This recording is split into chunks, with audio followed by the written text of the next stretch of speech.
Indian ആർമിയിലേക്കുള്ള 4 വർഷത്തെ സർവീസായ അഗ്നിവീറിൻ്റെ recruitment registration ആരംഭിച്ചിരിക്കുകയാണ്. പ്രധാനമായും 4 തസ്തികകളിലേക്കാണ് ഓൺലൈനായി അപേക്ഷിക്കേണ്ടത്.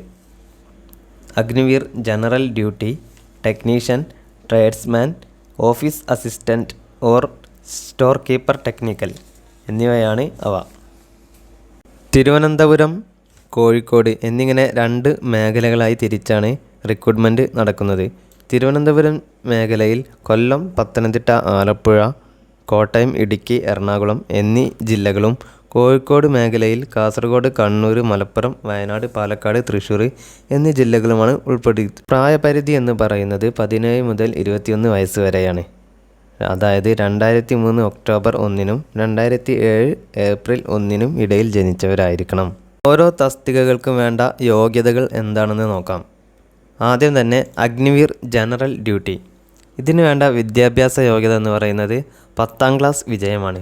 അത് തന്നെ ആകെ 45% മാർക്കാണ് പറഞ്ഞിരിക്കുന്നത്. ഓരോ വിഷയത്തിനും 33% മാർക്കും വേണം. അത് മൊത്തത്തിൽ 45% മാർക്കാണ് അഗ്നിവീർ ജനറൽ ഡ്യൂട്ടിയുടെ വിദ്യാഭ്യാസ യോഗ്യത.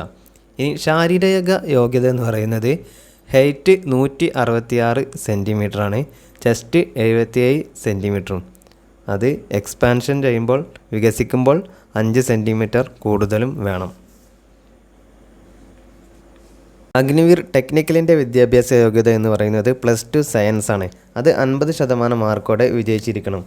ആകെ 50% മാർക്ക്, പിന്നെ ഓരോ വിഷയത്തിനും 40% മാർക്കും ലഭിച്ചിരിക്കണം എന്നതാണ് അഗ്നിവീർ ടെക്നിക്കലിൻ്റെ വിദ്യാഭ്യാസ യോഗ്യത. ഇനി ശാരീരിക യോഗ്യത എന്ന് പറയുന്നത് ഹൈറ്റ് 165 സെൻറ്റിമീറ്ററാണ്, ചെസ്റ്റ് 77, വികസിക്കുമ്പോൾ 82 സെൻറ്റിമീറ്ററും. ഈ നൽകിയിരിക്കുന്ന ഏതെങ്കിലും യോഗ്യതയുണ്ടെങ്കിൽ അഗ്നിവീർ ടെക്നിക്കലിന് അപേക്ഷിക്കാവുന്നതാണ്. അത് ട്രേഡ്സ്മാൻ ആണ്. ട്രേഡ്സ്മാൻ തന്നെ 2 തരമുണ്ട്, 10ാം ക്ലാസ്സും 8ാം ക്ലാസ്സും. 10ാം ക്ലാസ് ആണെങ്കിൽ ഓരോ വിഷയത്തിലും 33% മാർക്കോടെ നേടിയ 10ാം ക്ലാസ് വിജയവും, 8ാം ക്ലാസ് ആണെങ്കിൽ ഓരോ വിഷയത്തിലും 33% മാർക്കോടെ നേടിയ 8ാം ക്ലാസ് വിജയവുമാണ് വിദ്യാഭ്യാസ യോഗ്യത. ഹൈറ്റ് എന്ന് പറയുന്നത് 166 സെൻറ്റിമീറ്ററും പിന്നെ വികസിക്കുമ്പോൾ 82 സെൻറ്റിമീറ്ററുമാണ്. Agniveer office assistant or store keeper technical. ഇതിന് വേണ്ട യോഗ്യത എന്ന് പറയുന്നത് +2 ആണ്. അത് 60% മാർക്കോടെ പാസ്സായിരിക്കണം. അതിൽ തന്നെ ഓരോ വിഷയത്തിനും 50% മാർക്കാണ് പറഞ്ഞിരിക്കുന്നത്. ആർട്സ്, കൊമേഴ്സ് ഓർ സയൻസ് വിഷയങ്ങളിൽ നേടിയ +2 ആണ് ചോദിച്ചിരിക്കുന്നത്. ഇതിൻ്റെ വിദ്യാഭ്യാസ യോഗ്യത എന്ന് പറയുന്നത് ഇതാണ്. ഇനി ശാരീരിക യോഗ്യത ഹൈറ്റ് 162 സെൻറ്റിമീറ്ററാണ്, ചെസ്റ്റ് എന്ന് പറയുന്നത് 77ഉം വികസിക്കുമ്പോൾ 82 സെൻറ്റിമീറ്ററുമാണ്. ഇനി നമുക്ക് ഓരോ മാസവും ലഭിക്കുന്ന പാക്കേജ് നോക്കാം. 4 വർഷമാണെന്ന് നമുക്കറിയാം. ഇതിൽ തന്നെ ആദ്യത്തെ വർഷം 30,000 രൂപയാണ് പ്രതിമാസം ലഭിക്കുക. പിന്നെ 2ാമത്തെ വർഷം 33,000 രൂപ, 3ാമത്തെ വർഷം 36,500 രൂപ, 4ാം വർഷം 40,000 രൂപ എന്നിങ്ങനെയാണ് പ്രതിമാസം ലഭിക്കുക. അതിൽ തന്നെ 70% മാത്രമാണ് കയ്യിൽ കിട്ടുക. ഈ ഓരോ വർഷത്തെയും സാലറിയുടെ ഓരോ മാസത്തെയും 70% മാത്രമാണ് കയ്യിൽ കിട്ടുക. ഈ ബാക്കി വരുന്ന 30% സേവാനിധി പാക്കേജായിട്ടാണ് കണക്കാക്കുന്നത്. ഈ സേവാനിധി പാക്കേജ് എന്ന് പറയുന്നത് ഈ നമ്മൾ പറഞ്ഞല്ലോ 70% എടുത്തിട്ട് ബാക്കി 30%മാണ് തരിക എന്നത്.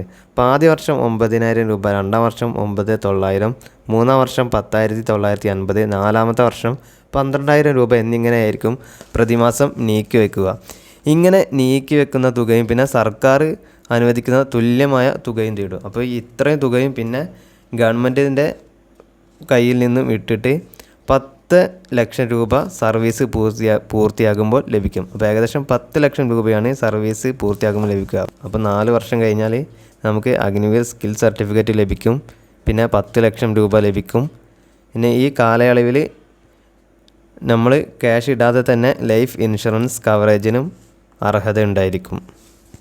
പരീക്ഷകൾ ആരംഭിക്കുന്നത് ഏപ്രിൽ 22 മുതലാണ്.